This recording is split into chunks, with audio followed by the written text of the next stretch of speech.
Thank you very much. It's an honor to have King Abdullah with us. He's been a friend of mine for a long time, actually, long before even my first term. And we've had a great relationship. He's a great gentleman, a great leader, and does a fantastic job in his country. His son, we're lucky enough to have his handsome son with us today, so it's good to see you again. We've had some quick discussions just now, and we're going to have some longer discussions after this. And the relationship with Jordan has been very strong, has been with me, and it really has been with the country. But I think I've been closer than other presidents to Jordan and what Jordan represents. And it's an honor to have you and your son with us today. And if you'd like to say a few words, and thank you very much. Mr. President, thank you very much for having us, and so short after your inauguration, I think just as a testament to what you said is a special relationship between our two countries and the personal relationship of friendship and trust between the two of us. Mr. President, I truly believe that with all the challenges that we have in the Middle East, that I finally see somebody that can take us across the finish line to bring stability, peace, and prosperity to all of us in the region. And it is, I think, our collective responsibility in the Middle East to continue to work with you, to support you, to achieve those lofty goals. So I'm very delighted to be here, and as you said, sir, we've got some very interesting discussions ahead of us. Very good, very good. Thank you very much. Mr. President, many people in the region, especially Jordan, are worried about the annexation of the West Bank. Will you give His Majesty the King guarantee that you won't allow Israel to annex the West Bank? And how are you going to? I think that's going to work out very well. That's not really what we're talking about today. I think that's something that's going to work out automatically, and it's in good shape. And we discuss it, and other people have discussed it with us and with me. That's going to work out. West Bank is going to work out very well. Mr. President, why should the King take in the Palestinian people? He's made clear he doesn't want to. Well, I don't know, but he may have just something to say, because we discussed just briefly. I think maybe you want to say it now, or? Well, Mr. President, I think we have to keep in mind that there is a plan from Egypt and the Arab countries. We're being invited by Mohammed bin Salman to discussions in Riyadh. I think the point is how do we make this work in a way that is good for everybody? Right. Obviously, we have to look at the best interests of the United States, of the people in the region, especially to my people of Jordan. And we're going to have some interesting discussions today. I think one of the things that we can do right away is take 2,000 children that are either cancer children or in a very ill state to Jordan as quickly as possible, and then wait for, I think, the Egyptians to present their plan on how we can work with the president to work on Gaza challenges. So I want to tell you that, excuse me, wait, just please. I didn't know that, what you just said, 2,000 children with cancer or other problems, and that's really a beautiful gesture. That's really good, and we appreciate it. And we'll be working on the rest with Egypt. I think you're going to see some great progress. I think with Jordan, you're going to see some great progress. Three of us, and we'll have some others helping, and we're going to have some others at a very high level helping, and the whole thing will come. It's not a complex thing to do. And with the United States being in control of that piece of land, a fairly large piece of land, you're going to have stability in the Middle East for the first time. And the Palestinians, or the people that live now in Gaza, will be living beautifully in another location. They're going to be living safely. They're not going to be killed, murdered, and having to leave every 10 years, because I've been watching this for so many years. It's nothing but trouble. Everyone's being killed. They're being robbed. It's like living in hell. And they're going to end up having a great home, great families that don't have to get mugged and killed and beaten up and harassed by Hamas and everybody else. And I know we'll be able to work something. And what you just said about the 2,000 is fantastic. It's so beautiful. It's music to my ears. But we're going to be able to work something, and I know we'll be able to work something also with I believe, not 100%, but 99%, we're going to work out something with Egypt. But Mr. President, during your election campaign, Mr. President, how is the U.S. going to own Gaza? Your White House has made clear taxpayer dollars won't be used for this. So No, what money are you going to use to buy Gaza? We're not going to buy anything. We're going to have it, and we're going to keep it, and we're going to make sure that there's going to be peace and there's not going to be any problem, and nobody's going to question it. And we're going to run it very properly, and eventually we'll have economic development at a very large scale, maybe the largest scale on that site. And we'll have lots of good things built there, including hotels and office buildings and housing and other things. And we'll make that site into what it should be. And the people from Gaza who wouldn't be able to be there for years, because you're talking about just to get it and prepare it and to take care of all of the problems that currently it has, as you know, tunnels, and people are in those tunnels, and you have some good people and some bad people, and you may have hostages right now. You know, you have the hostages possibly there. They don't know where they are. And you know, I have a Saturday deadline, and I don't think they're going to make the deadline personally. I think they want to play tough guy, but we'll see how tough they are. But it's going to be a wonderful thing. It's going to be wonderful for the Middle East. I think it'll turn the Middle East. I think you're going to have peace in the Middle East. You're going to eventually have peace in the Middle East. Couldn't this deadline risk undermining the talks that you're having with the king today, and risk the kind of wider peace that you're trying to? Because we're not talking about a big situation. We're talking about something that can go very quickly. We're talking about it's going to go quickly. It's not going to take a long time, okay? That's Mr. not going to take a long time. when You know bullies? You know what a bully is, right? You know the bully, I've always, and I found it throughout my life, a bully is the weakest person. And they're bullies. Hamas is bullies. The weakest people are bullies. You know that, right? All right, go ahead. Mr. President, you were saying that Palestinians will live somewhere else safe. Where exactly do you want them to live? Well, it's not where I want them to live. It's going to be where we ultimately choose as a group. And I believe we'll have a parcel of land in Jordan. I believe we'll have a parcel of land in Egypt. We may have someplace else, but I think when we finish our talks, we'll have a place where they're going to live very happily and very safely. And, you know, don't forget, they only want to be on the Gaza Strip because they don't know anything else. They've never had an alternative. And they don't want to be on the Gaza Strip, but they have no choice. They have to be.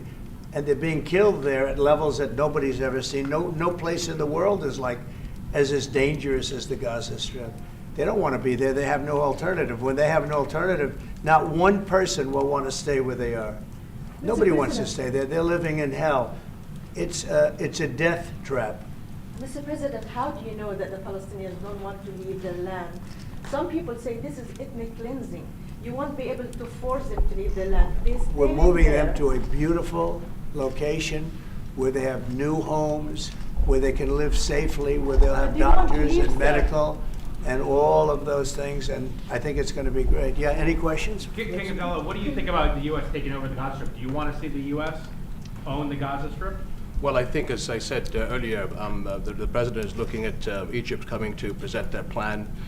As I said, we will be in Saudi Arabia to discuss how we can work with the president and with the United States. So I think let's wait until the Egyptians can come and present it to the president and not get ahead of ourselves. And is there a parcel of land in Jordan that you're willing to have Palestinians? Well, I think what we said, I have to look at the best interests of my country. I think the president is very happy that we do this thing with 2,000 children as quickly as possible. And again, I believe that the president is looking forward to getting a group of us Arabs here to discuss the overall plan. And last question, the 2,000 children, are those from the Gaza Strip? Absolutely, from the Gaza Are Strip. you willing to change your mind, Mr. That's President? from the Gaza Strip, the 2,000. Are you willing to change your mind if you hear the Egyptian and the Arab plan end of the month? If they present you something different, are you open? I think we sort of have gone down the line. We know pretty much what is going to be presented. And I think it's going to be something that's going to be magnificent for the Palestinians. They're going to be in love with it. I did very well with real estate. I can tell you about real estate. They're going to be in love with it. But Mr. President, does it concern you that moving 2 million people from there? It's a very small number of people relative to other things that have taken place over the decades and centuries. It's a very small number of people.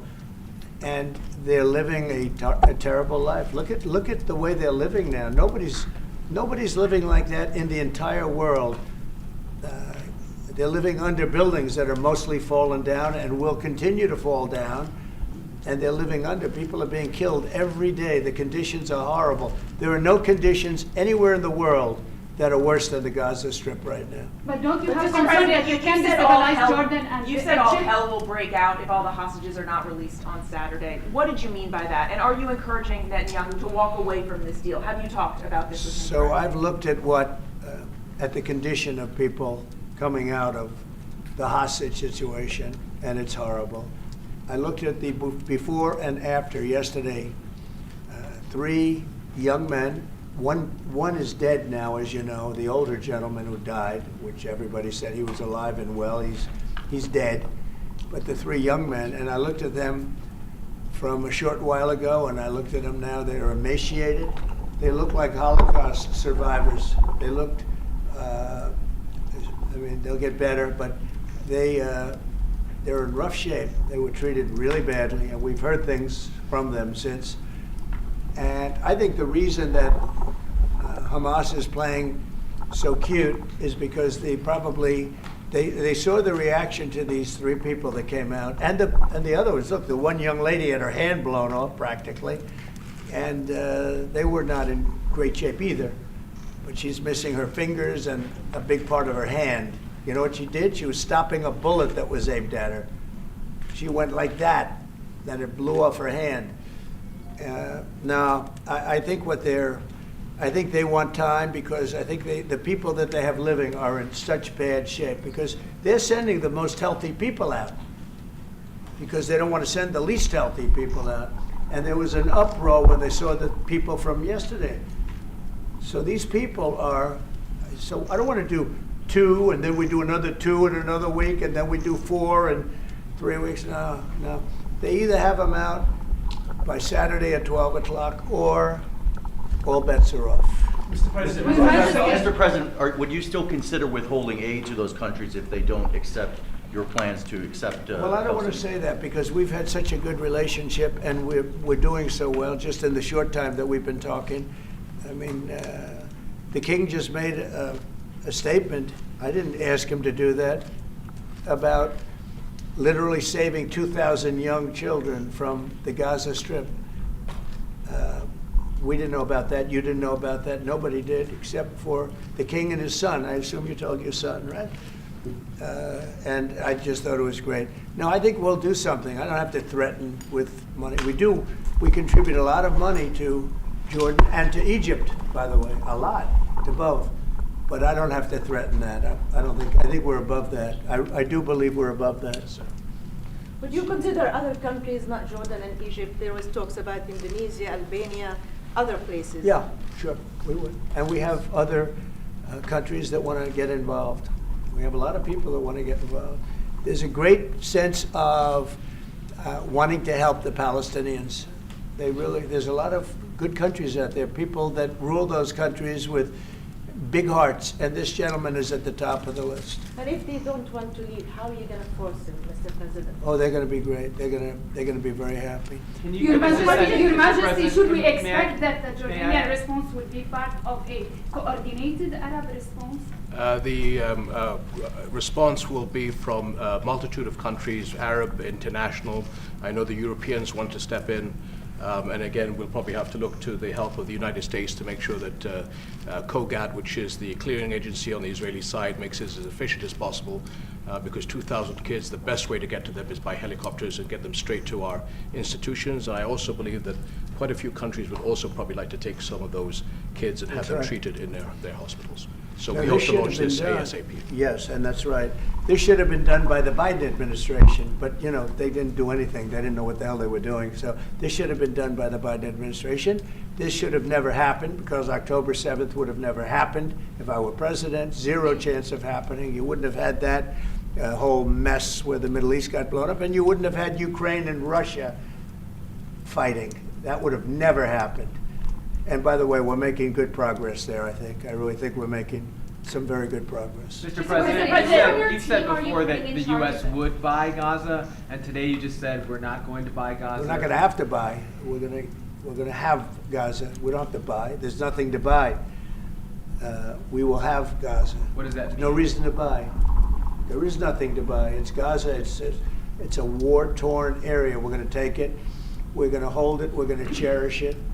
We're going to get it going eventually where a lot of jobs are going to be created for the people in the Middle East. It's going to be for the people in the Middle East, but I think it could be a diamond. It could be an absolute tremendous asset for the Middle East.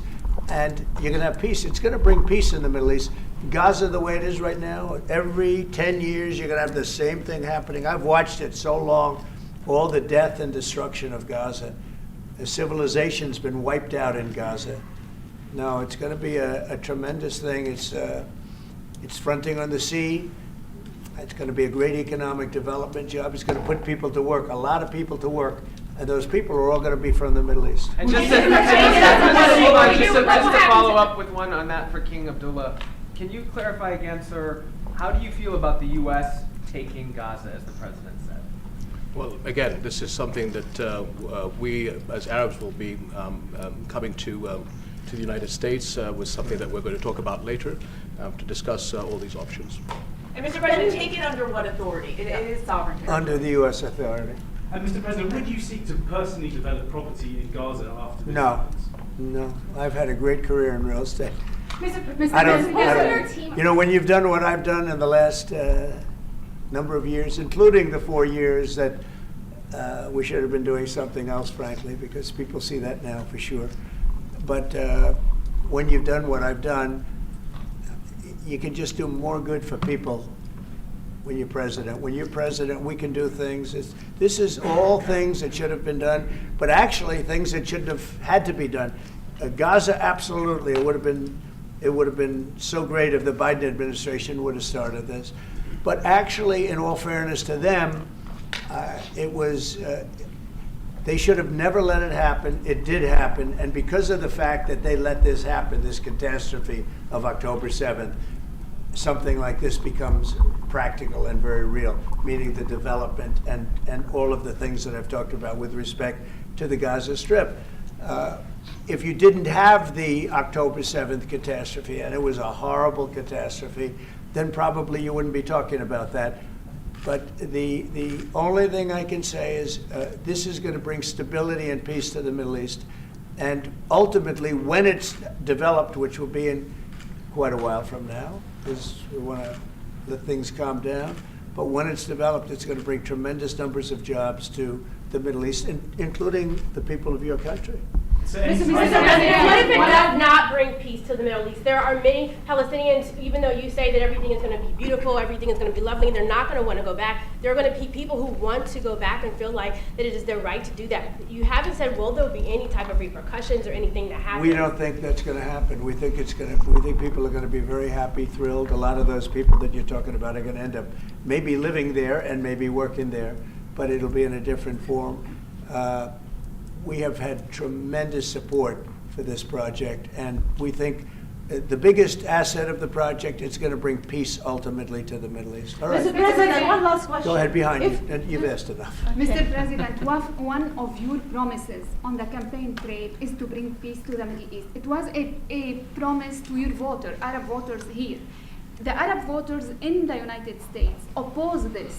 What do you say to that? Well, you know, if you look at Michigan, where we have a large Arab population, as you know, I was just telling the king that we won. As you know, I won the Arab population. Now, when I started off, I wasn't leading, and when I finished, a few months later, we started campaigning in Michigan.